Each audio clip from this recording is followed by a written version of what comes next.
Muy buenos días, muy buenas tardes, muy buenas noches y muy bienvenidos a esta nueva singladura de La Voz.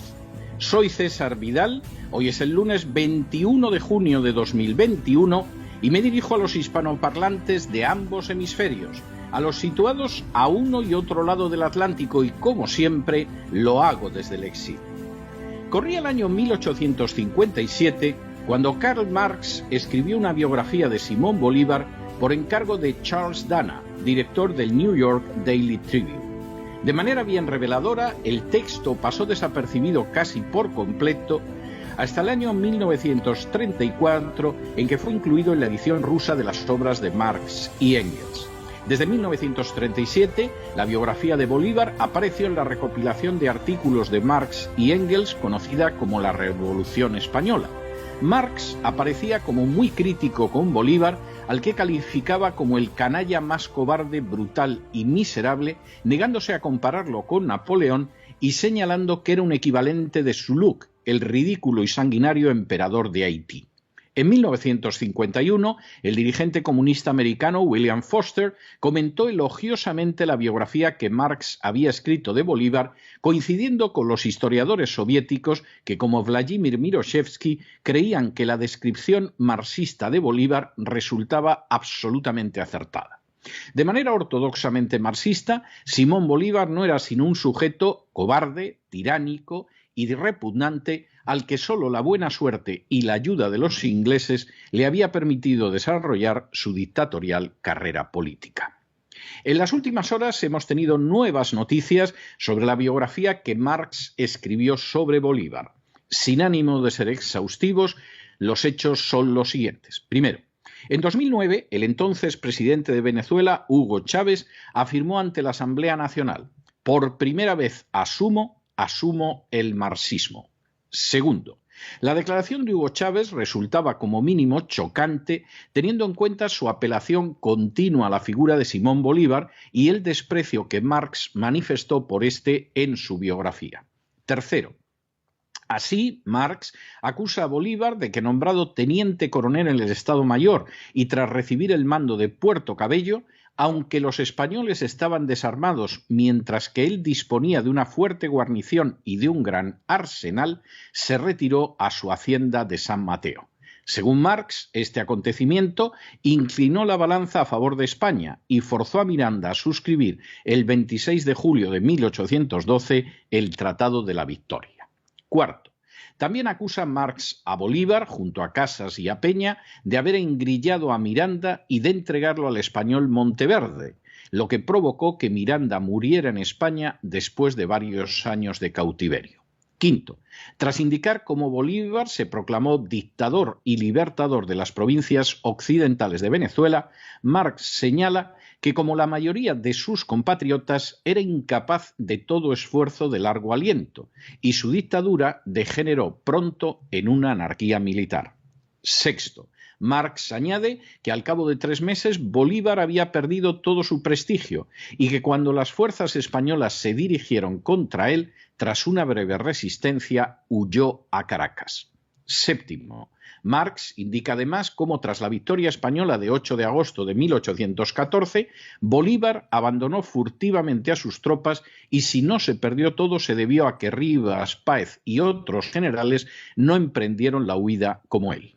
Octavo, no menos grave le parece a Marx que, a pesar de que Bogotá había capitulado, Bolívar permitió a sus soldados que durante 48 horas la saquearan. Noveno, a continuación, Marx se detiene en cómo Bolívar fue derrotado vergonzosamente por los españoles solo porque se dejó llevar por su encono personal hacia el comandante de Cartagena en lugar de atacar Santa Marta.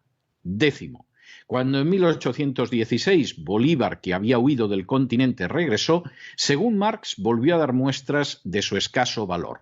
Citando a un testigo ocular, menciona cómo, enfrentado con tan solo 300 españoles, Bolívar perdió toda presencia de ánimo y, sin pronunciar palabra, en un santiamén volvió grupas y huyó a rienda suelta hacia Ocumare, llegó a la bahía cercana, saltó del caballo, se introdujo en un bote y subió a bordo del Diana, dando orden a toda la escuadra de que lo siguiera a la pequeña isla de Bonaire y dejando a todos sus compañeros privados del menor auxilio.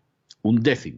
Marx señala que después de este episodio Piar lo amenazó con someterlo a un consejo de guerra por deserción y cobardía. 12. Marx relata a continuación que el 2 de enero de 1817 Bolívar proclamó que todos los poderes estaban en sus manos, pero 5 días después, tras ser derrotado por los españoles, volvió a emprender la huida. 13. Señala también Marx cómo Piar calificaba a Bolívar como el Napoleón de las retiradas y cómo éste se vengó logrando que lo fusilaran el 16 de octubre de 1817. 14. Marx narra a continuación cómo, pese a que disponía de 9.000 hombres bien armados y equipados frente a tan solo 4.000 españoles, Bolívar, a finales de mayo de 1818, había perdido una docena de batallas y todas las provincias situadas al norte del Orinoco. Una vez más, Bolívar emprendió la huida y se marchó en esta ocasión a Angostura. 15.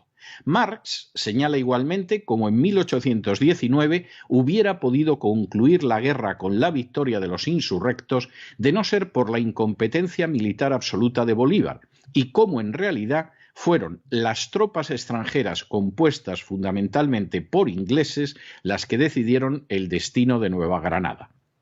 16. Marx acusa a continuación a Bolívar de haber podido aniquilar a las tropas españolas con sus fuerzas europeas, pero prefirió prolongar la guerra 5 años más. 17. Igualmente indica Marx que a pesar de que disponía de fuerzas holgadamente superiores, Bolívar se las arregló para no conseguir nada durante la campaña de 1820. 18. También Marx señala que la victoria de Carabobo se debió en realidad a la Legión Británica y que los últimos hechos de armas de 1821 fueron obra de Padilla y no de Bolívar. 19.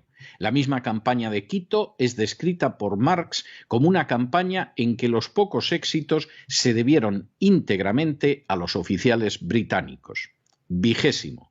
Durante las páginas siguientes, Marx describe las diferentes maniobras de Bolívar para verse consagrado como dictador mediante acciones como el Congreso de Lima de 1823, el decreto de 23 de noviembre de 1826 o la Convención de Ocaña de 1828. 21. Marx acusa a continuación a Bolívar de ejercer una especie de terror militar y relata cómo separó a Venezuela de Colombia para mantener su poder dictatorial. 22. Aún más dura que la descripción anterior es la manera en la que Marx caracteriza a Bolívar en las últimas páginas de su biografía. Lo califica literalmente como un personaje sombrío y feroz que tiene frecuentes y súbitos arrebatos de ira y entonces se pone como loco, que gusta de proferir sarcasmos contra los ausentes y no lee más que literatura francesa de carácter liviano. Sí señala Marx como virtudes de Bolívar que es un jinete consumado y baila valses con pasión. Oculta magistralmente sus defectos, posee un talento casi asiático para el disimulo y conoce mucho mejor a los hombres que la mayor parte de sus compatriotas. El retrato que Marx dio de Bolívar es sin ningún género de dudas demoledor. Cobarde, ambicioso, sanguinario, incompetente, traicionero, hipócrita, soberbio, practicante del terror militar y ansioso de convertirse en dictador, serían algunas de las notas que, según Marx, describen mejor su carrera, a la vez que señala que sus éxitos militares, bien escuálidos en general, se debieron fundamentalmente a las tropas europeas y en especial las británicas. Las únicas virtudes de Bolívar habrían sido montar bien a caballo y bailar con entusiasmo el vals. El juicio de Marx sobre Bolívar puede ser aceptado o rechazado, matizado o combatido, negado o abrazado, pero no cabe la menor duda de que resulta absolutamente incompatible con el culto al libertador tan común en Hispanoamérica y desde luego no encaja con las proclamas de un movimiento como el bolivarianismo venezolano. En otras palabras, no se puede realizar una afirmación de fe en Marx y al mismo tiempo pretender que Bolívar fue un compendio de virtudes cívicas.